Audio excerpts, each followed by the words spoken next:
Hey everyone, welcome to my channel, or welcome back if you are a new subscriber. I just want to say thank you. I really do love and appreciate the support. Today's video is going to be a talk through of my leg and glute focused workout with a what I eat bonus segment at the end. If you watch my gym vlogs, then you know that I always start out on the Stairmaster. It's a great way to get your legs pumped and fired up for the heavy weights that we are going to be lifting, and also this is my form of cardio. I'm not a cardio girly, but you know, we have to still get that in if we want to burn fat. So I usually go for 15 minutes to get started, and in the last 5 minutes I add my resistant band just for more muscle tension for my glutes. A great way to warm them up and activate them before I get into any other workout. I know that most people do cardio after their workouts, but I choose to do it first. That's when I have the most energy, because after lifting heavy weights, it's all through the door and baby, I'm trying to leave the gym. So I like to do that first and get it out the way. And here I am going into some dynamic stretches, because lifting heavy weights will have your muscles feeling a little sore or feeling like you have knots, and it's just a great way to get full range of motion and increase your flexibility. Can I just say this? I don't really do stretches, but this was my third workout on my legs this week, and trust me, I was feeling knots all over, pops, all these things. So I was a little forced to do stretches. I don't know if it's just me. I just feel like I look a little silly, you know, like, what is you doing? But I gotta laugh at myself, because I'm really not the type to do stretches, but trust me, listen to your body and do what needs to be done, because as I said, I had knots all over from lifting heavy all week.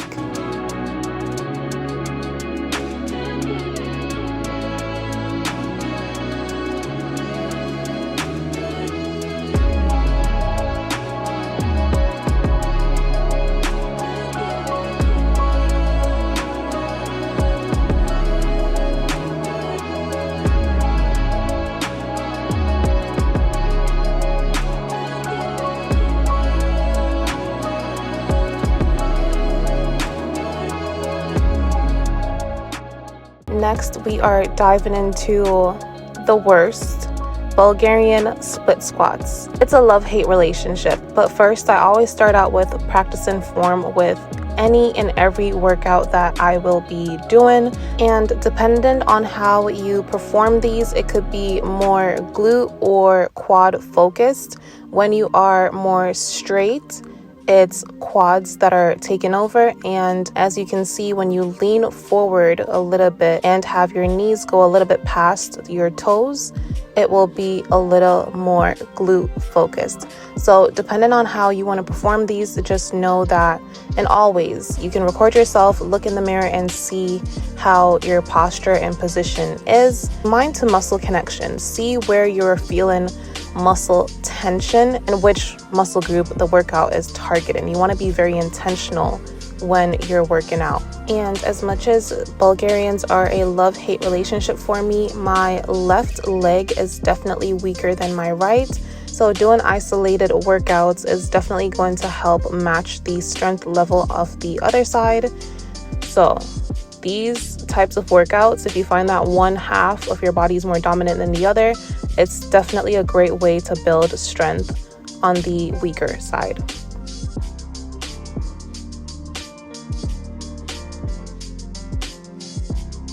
Next, I am going into RDLs, and as I said, I always practice form before I add any weights, because you want to make sure that you are using the right muscle groups. And for RDLs, you want to make sure that your knees are slightly bended forward, and you know the drill. Drive your butt backwards as if you're closing a car door or pushing something with your butt, and drive the weights through your hammies and your glutes. That's how you'll get the most out of this workout without injuring or hurting your lower back.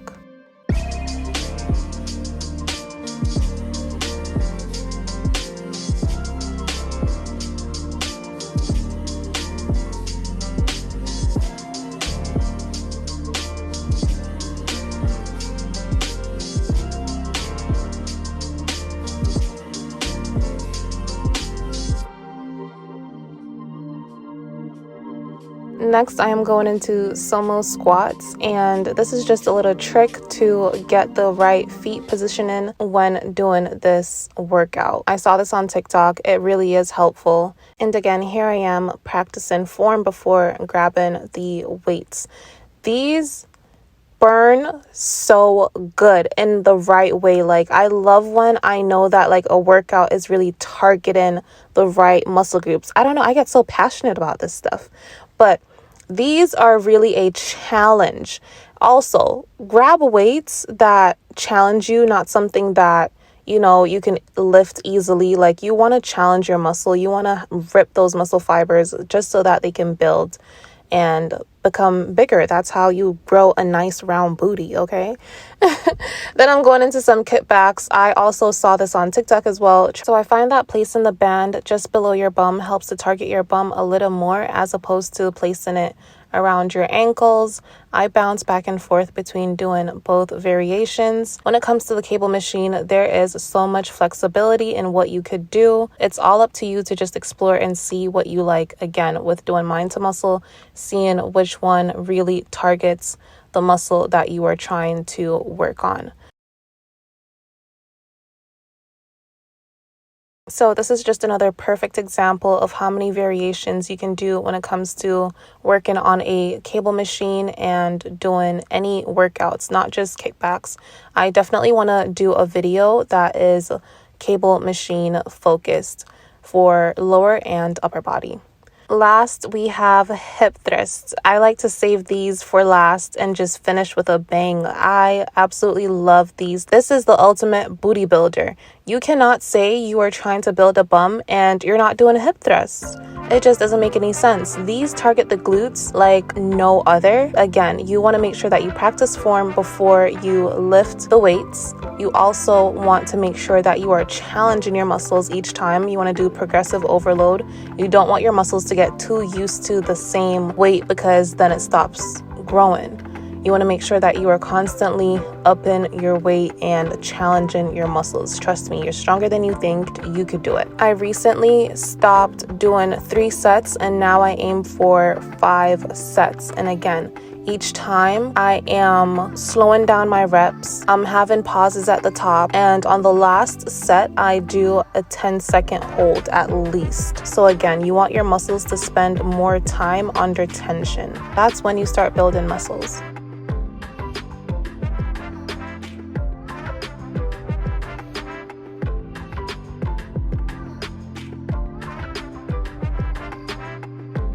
Listen, if you're doing hip thrusts and it doesn't have you feeling like your bum is on fire and you can't sit on it, you're not doing it right. I literally had to ease myself off the ground because they burned that much. And that's good. That's exactly what you want.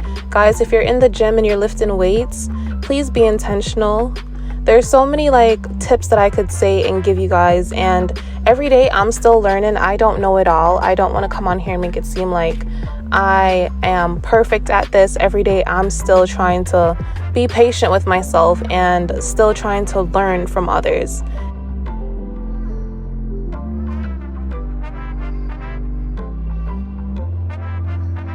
And that's it for today's workout. You just need to do 5 different workouts to target the muscles that you're trying to grow. You don't have to overcomplicate it and think you have to do 10 different workouts.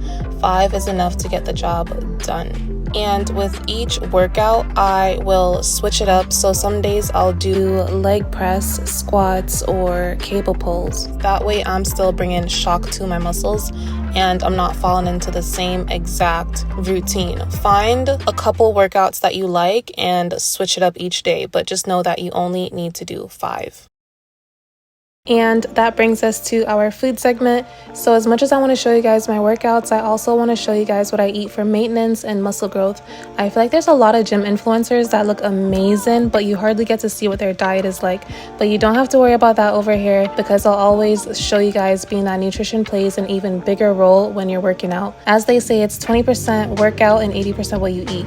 So whatever your gym/body goals are, whether it's gaining weight or the opposite, I'm here to show you what my diet looks like like, especially if you think we have the same goal. Mine is to lose body fat and build muscle, so essentially body recomposition. Either way, you want to make sure that your diet is aligned with your goals while eating as much real food with fiber and protein. So here I am just making my typical morning sandwich. Again, if you've watched any of my vlogs, then you know that this is a staple. Avocado toast with eggs, sometimes either tuna or cold turkey with spinach, tomatoes, all of that good stuff. Typically, I'll have a light snack before going to the gym. On this day, I had a carrot muffin and a banana, but this is my go-to sandwich because it's quick, easy, and filled with enough protein to get me started. Y'all, it tastes just as good as it looks. As I said, I'm always showing you guys breakfast sandwiches, so for the purpose of this video, I wanted to show you another breakfast idea: freshly made hash brown style potatoes with scrambled eggs and turkey bacon. So similar ingredients, but with a twist. I wanted to make this segment as realistic as possible. So I'm showing you guys what I eat for lunch when I'm not home or able to meal prep all 3 meals for the day. I have a few restaurants that I rotate between for a good, healthy, protein-rich lunch. I used to feel like there isn't enough healthy food restaurants in my city, but trust me, there are. And if you feel the same way about your area, you gotta start looking and you'll find. Y'all, I almost forgot to show you my dinner, but it was simply just some white rice, broccoli, roasted eggplants, and chicken thighs. As always, if you made it this far into the video, thank you so much for watching. Please don't forget to like, share, and subscribe. See you in the next one.